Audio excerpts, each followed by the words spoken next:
자, 주말에 워낙 또 한 일이 많긴 했는데요. 너무 많아. 네. 아, 이거 휴가를 가는 중에도 이렇게 버리는 일들이 많아요. 근데 본인은 이제 휴가 중이라서 아무것도 안 한 건데, 주변에 있는, 여러 가지 세력들이 이 경을 편안한 휴식에 들지 못하도록 난리를 지르고 있는 것 같습니다. 그래서 휴가를 갔는데 평상시보다 더 많은 일을 한 것 같은 그런 느낌이거든요, 이제. 네. 하나하나씩 좀 짚어보도록 할 건데, 일단 펠로시 언니가 빡이 돌아서 갔는데, 네. 그 이후에 나온 그 여러 가지 후속 발표들이나 또는 그에 관련된 여러 가지 그 외교장관의 발언 등등, 이 뭔가 남북 관계의 격변을 예고하는 현상들이 지금 일어나고 있습니다. 네. 결과적으로 따져놓고 보면 펠로시 언니가 그 얘기를 하려고 왔는데 네. 그 얘기가 듣기 싫어서 연극 보고 도망간 게 아니냐. 즉 토웨들이 이 남북 관계 개선을 요구하는 펠로시하고 자리를 안 만들어주기 위해서 윤석열을 빼돌린 게 아니냐라는 의심이 들 정도로. 그러면 진짜 그거네. 대답하지 마시오. 좌파입니다. 그렇지. 저 지금 좌파가 와가지고 저 미국 지금. 민주당 좌파가 와가지고 지금 남북 관계 개선에 대한 요구를 할 것 같으니까 만나지 마십시오 윤석열상라고 누군가가 연락을 했다고 봐야 되는 거죠. 자, 한번 보도록 하겠습니다. 먼저 유엔 사무총장이 뜬금 방한 예정을 밝혔습니다. 네, 안토니오 구테레스 유엔 사무총장이 오는 11일부터 12일까지 이틀 일정으로 방한합니다. 4년여 만인데요. 일본 히로시마에서 열릴 그 평화 기념식에 참석한 뒤 몽골과 한국을 차례로 방문할 예정입니다. 구테레스 사무총장은 이번 아시아 순방에서 비핵화 메시지에 초점을 맞췄다는데요. 방한 일정 중에도 북핵, 비핵화 이슈 논의가 진행될 예정입니다. 자, 이거는 이제 유엔이기 때문에 미국하고 직접 연결이 없다고는 할 수도 있겠는데 왜 연결이 없어요? 원래 유엔이 이제 미국의 개라고 하는 오명을 늘 듣고 있었기 때문에 유엔이 미국이지 뭐. 네. 유엔의 뜻이 이 미국의 뜻이다라고 받아들이는 케이스들이 많죠. 네. 이 양반이 지난주 뉴스에서는 이제 그 횡재세 내라고 석유값 올린 거에 세금 뜯자고 하다가 뜬금없이 한국을 방문하면서 비핵화에 관련된 얘기를 한대요. 이 얘기는 유엔에서 무슨 비핵화를 대놓고 직접 요구할 수 있는 정치적 입장은 아닙니다. 유엔은 중립이기 때문에. 그래서 만일에 비핵화를 하게 된다고 하면 북한이 정상국가와 그러니까 전 세계 국가들과 교통할 수 있는, 소통할 수 있고 교류할 수 있는 길을 유엔이 적극적으로 지지하겠다라고 하는 일종의 지지 메시지를 내려오는 게 아닌가 라는 예상이 충분히 가능합니다. 근데 갑자기 11일부터 12일까지 오거든요. 그러니까 3일 뒤에 와요. 갑자기 급박하게. 그러니까 보통 이런 거는 한두 달 전에 이미 예고가 나거든요. 그러니까 이게 원래 오면은 뭐 단독이 나면서 한 달 뒤에 온다 막 이러면서 기사가 막 나야 되는데 갑자기 3일 뒤에 온대.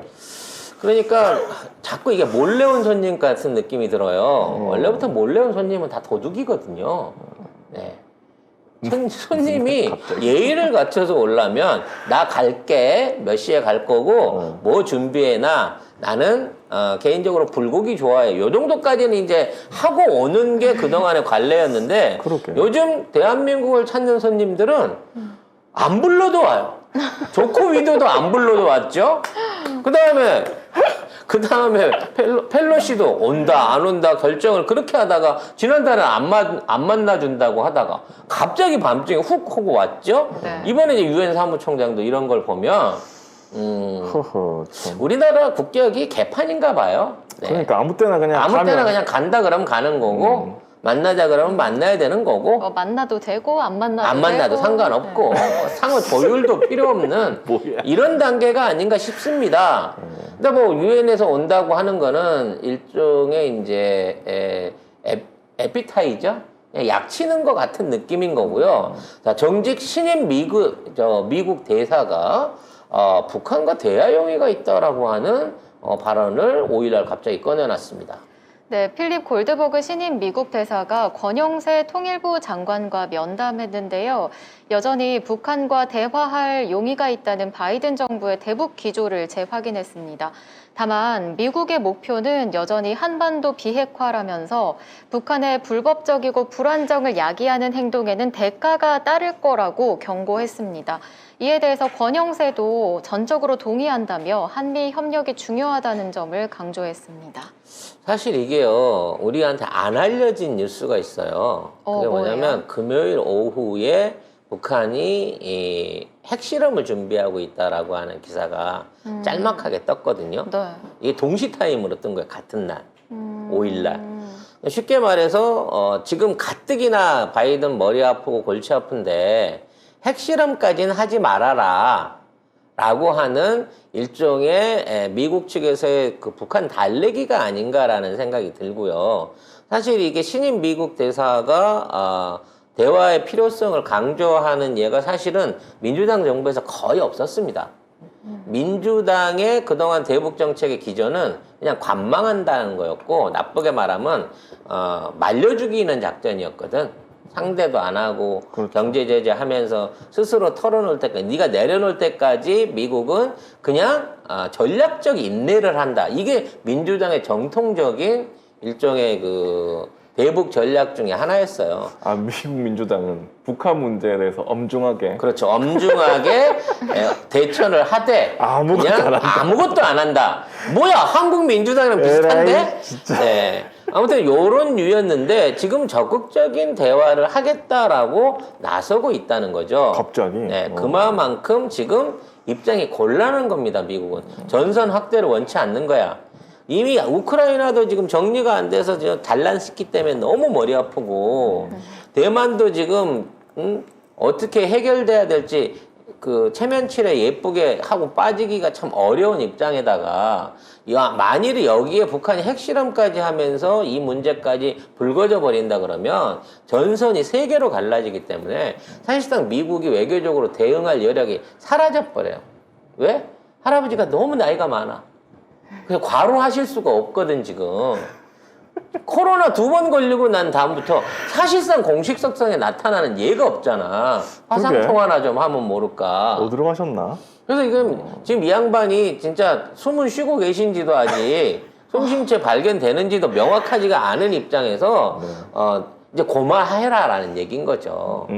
그리고 뭐 우리나라는 펠로시 왔으니까 펠로시가 되게 북한 강경 발언 해주길 바랬는데, DMZ 가갖고도 혼자 쓸쓸하게 별 얘기 안 했어요? 그냥 북녘만 보고 그냥 오셨어요. 사진만 찍고 갔어. 원래는 경렬이를 데려다가 거기다 놓고, 경을 데려다 거기다 놓고, 이제 북한이랑 좋은 방향으로 정리를 좀 해줘야 되겠어. 11월 중간 선거 전에 뭘 좀 해줘야 되겠어. 아마 이런 얘기를 당부하고 싶었을 거예요. 근데 쌩을 깠잖아. 네, 그렇게 되다 보니까 나는 그냥 가지만 이 일에 대한 후임자를 내가 보내마 라는 차원에서 앞으로 미국 대사가 좀 더 적극적으로 이 문제를 들고 나오지 않을까 싶어요. 그래서 그런지 모르지만 네, 줏대 없는 세탁소집 아저씨 박진 씨가 또 여기에 관련해서 조건 없는 남북대화 얘기를 꺼냈습니다. 네, 박진 외교부 장관이 아세안 관련 외교장관 회의가 열린 캄보디아 푸놈펜에서 북한 안광일 주 아세안 대표부 대사 겸 주 인도네시아 대사를 만났는데요. 환영 만찬에서 잠깐 인사를 나눴습니다. 그때 박진 장관은 조건 없는 남북 대화가 필요하다고 했고, 안광일 대사는 여건이 조성돼야 한다는 취지로 짧게 답하고 갔습니다. 요것도 5일이라는 거죠. 근데 이게 이상한 게, 원래 윤석열은 북한하고 대화고 뭐고 조건 없는 대화? 이런 거 아니고 비핵화 해야지? 버르장머리를 어. 고치기로 했는데. 비핵화 해야지 뭔가 해주겠다, 뭐 지원해주겠다, 뭐 이런 식으로 했었잖아요. 근데 갑자기 조건 없는 대화? 아니 심지어는 신복인 권영세를 통해서 네가 핵폭탄이 있는 걸 잊어버릴 만큼 지원해주겠다. 무지막지하게 돈벼락을 때려주겠다라고까지 지금 선언을 해놓은 상태잖아. 그럼 결과적으로 이제 5일날 이 모든 게 다 이루어진 거야. 자, 방한 관련된 얘기부터 시작해갖고 핵실험한다는 얘기, 거기에 대사가 발표하는 거, 그 다음에 우리 박진이 가갖고 조건 없이 대화 좀 합시다. 조건 없는 대화라고 하는 거는 백지수표를 주고 조건 많이 대화하겠다는 얘기랑 똑같아요. 네가 뭔 조건을 걸든지 나는 네 말을 들어줄 거야 라고 하는 선언을 한 거죠. 이거 뭐 자기들이 말하는 굴종 외교 아닙니까? 친북 굴종 외교 아닙니까? 미사일 팡팡 쏘고 있는데 저희 가서 제발 조건 없이 대화 좀 해주세요, 박진. 어떻게 생각해요? 아유 진짜.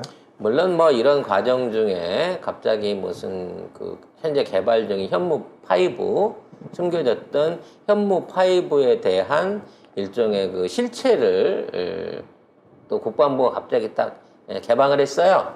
그래서 300kg짜리 탄두 8톤, 그 다음에 600kg짜리 탄두 5톤짜리를 현재 개발 중이다. 그래서 2025년 이후부터 실전 배치한다. 뭐 이런 얘기를 하면 살짝 협박성도 던지긴 했습니다만 그건 2025년 얘기고 어찌 됐거나 이마만큼의 남북 간에 대한 서로의 어떤 이 조율? 뭐 좋게 말하면 조율인 거고 조율. 나쁘게 말하면 튕겨보기가 지금 지속적으로 가고 있는 거거든요. 그래서 아마 아까 얘기한 여건이 조성돼야 된다는 얘기는 구체적인 그 견적서를 갖고 오라는 거예요. 그렇죠. 얼마를 줄 건지, 언제 줄 건지, 여기에 대한 견적서를 오면 내가 받아보고 판단할게 라는 거죠. 근데 북한도 생각 잘해야 돼요. 이 11월까지가 약이라니까. 11월 갔잖아. 근데 중간선거에서 안 도와줬어. 북한이 안 도와줘가지고 오히려 막 10월 말에 핵폭탄 터트리고 막 이래가지고 핵실험해가지고 민주당이 개판 5분 전 깨졌네. 미국 미국 민주당이 개판 5분 전 깨졌네. 그래갖고 여야 뒤집혔네.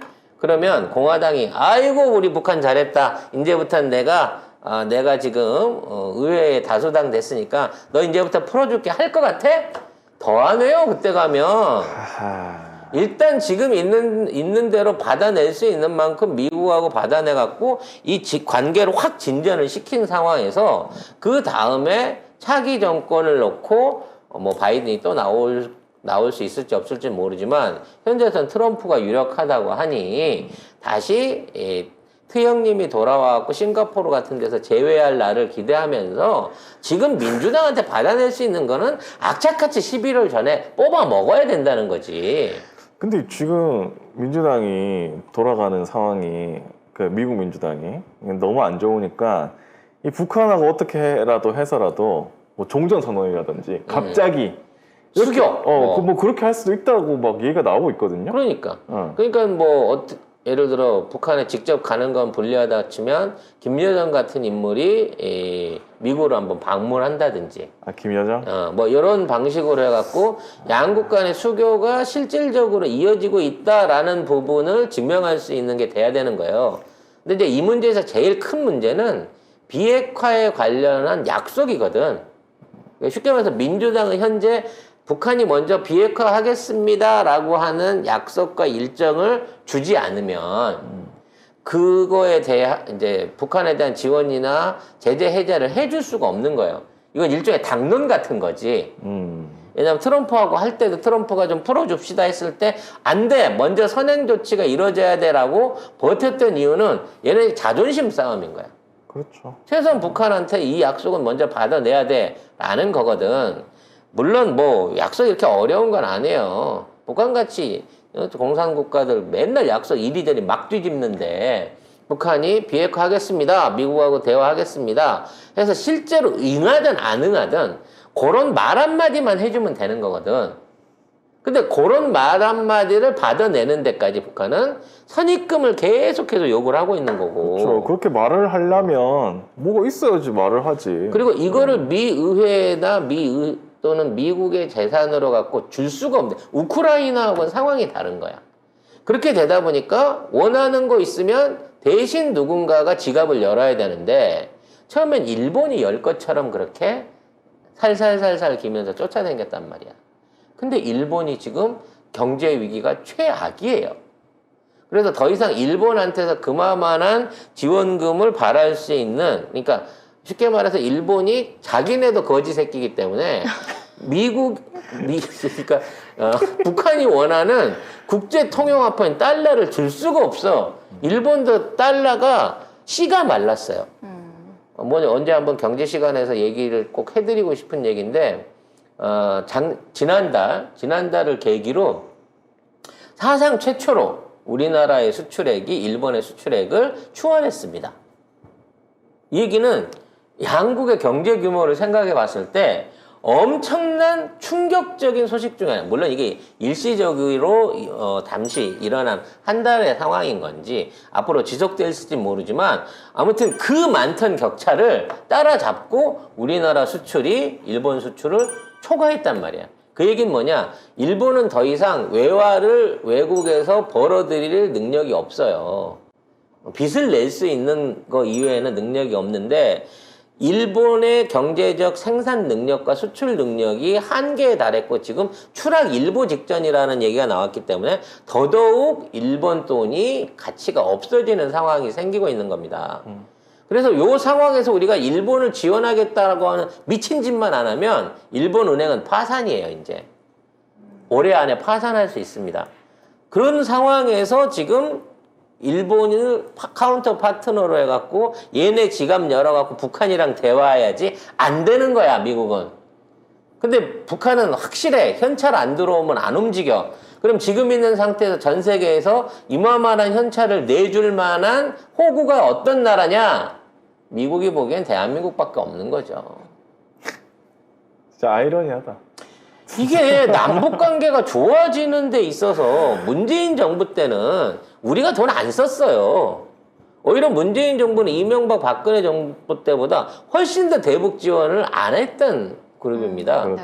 왜냐면 그걸로 해갖고 줬다 그러면 저거 쟤들이 거품 물고 댐벼들 것도 있지만 문재인 대통령의 생각이 이미 이 다자 외교를 통해 가지고 돈을 안 들이고도 대한민국 한민족의 돈을 쓰지 않고도 통일할 수 있는 방법이 얼마든지 있다. 그리고 경업을 통해 가지고도 정상적인 경험만 돌아가게만 한다고 하더라도 우리가 북한 정도 인구와 경제 규모 미겨 살리는 건 크게 어려운 게 없기 때문에 무조건 국제사회에 북한을 정상국가로 등재를 시키고 남북 경업을 통해 가지고 공동으로 만들어낸 수익을 나누는 방법으로 통일을 할 수 있다라는 지침하에서 갔던 거야. 근데 지금은 똑같이 남북 통일에 대한 또는 남북 교류에 대한 입장이 진행 중인 건 마찬가지인데 돈을 우리가 무조건 쏟아 부어야 북한이 만족하고 아유 배불러 이제 그만 줘라고 할 때까지 뭔가를 퍼먹여야 되는 상황으로 거꾸로 가고 있다는 거지. 아니 나는 미국도 좀 이해가 안 가네. 왜 안 했을까? 문 대통령 있을 때. 그때는 민주당이 방해했잖아. 그러니까. 그때는 민주당이랑 그때는 국무부랑 이런 애들이 방해했다고. 미국이 못하게 했잖아요. 그렇지. 문통 때는.